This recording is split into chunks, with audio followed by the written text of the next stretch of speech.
বন্ধুরা, শুভমন গিল ও যশস্বী জয়সওয়ালের মধ্যে সেরা ওপেনারকে কমেন্টে জানিয়ে দিন। শ্রীলঙ্কার বিপক্ষে হারের পর ওপেনিং জুটি বদলানোর ঘোষণা করে দিয়েছে গম্ভীর। এবার বাংলাদেশের বিপক্ষে ওপেনিং করবেন এই দুই বিস্ফোরক ব্যাটসম্যান। বাংলাদেশের বিপক্ষে টেস্ট সিরিজের জন্য দল ঘোষণা করে দিল গৌতম গম্ভীর।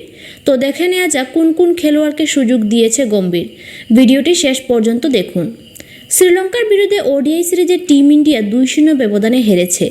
এই পরাজয় ভারতের জন্য খুবই হতাশাজনক, কারণ 27 বছর পর শ্রীলঙ্কার বিরুদ্ধে ওয়ানডে সিরিজে হারের মুখে পড়তে হলো ভারতীয় দলকে। এই পরাজয়ের দুঃখ বলতে যে কোনো মূল্যে ঘরের মাঠে বাংলাদেশের বিপক্ষে সিরিজ জিততে চায় ভারত। এর জন্য দলের ওপেনিং জুটিতে পরিবর্তন আনতে পারে নতুন কোচ গৌতম গম্ভীর। ভারতকে সেপ্টেম্বরে বাংলাদেশের বিরুদ্ধে 2টি টেস্ট এবং 3 ম্যাচের টি-20 সিরিজ খেলতে হবে। টেস্ট সিরিজ শুরু হবে 19 সেপ্টেম্বর থেকে। ওপেনার হিসেবে সুযোগ পাবেন অধিনায়ক রোহিত শর্মা ও যশস্বী। শুভমন গিলের জায়গায় আসতে পারেন যশস্বী জয়সওয়াল।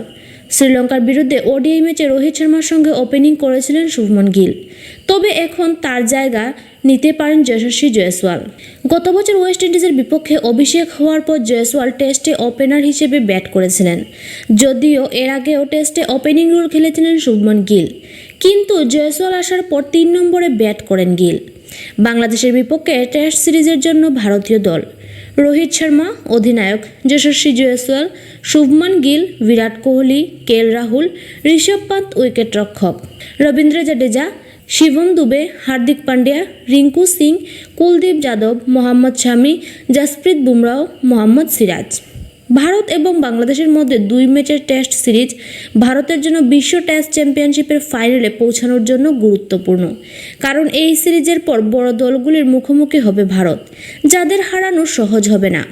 এমতাবস্থায় রোহিত শর্মার নেতৃত্বাধীন দলকে যে কোনো মূল্যে বাংলাদেশের বিপক্ষে 2টি টেস্ট ম্যাচ জিততেই হবে। বাংলাদেশের পর টিম ইন্ডিয়া মুখোমুখি হবে নিউজিল্যান্ডের। এরপর বর্ডার গাভাস্কার ট্রফিতে অস্ট্রেলিয়া যাবে ভারত। আপনাদের কি মনে হয়, এই দল নিয়ে কি বাংলাদেশকে হারাতে পারবে? আপনাদের মতামত নিচের কমেন্টে জানিয়ে দিন।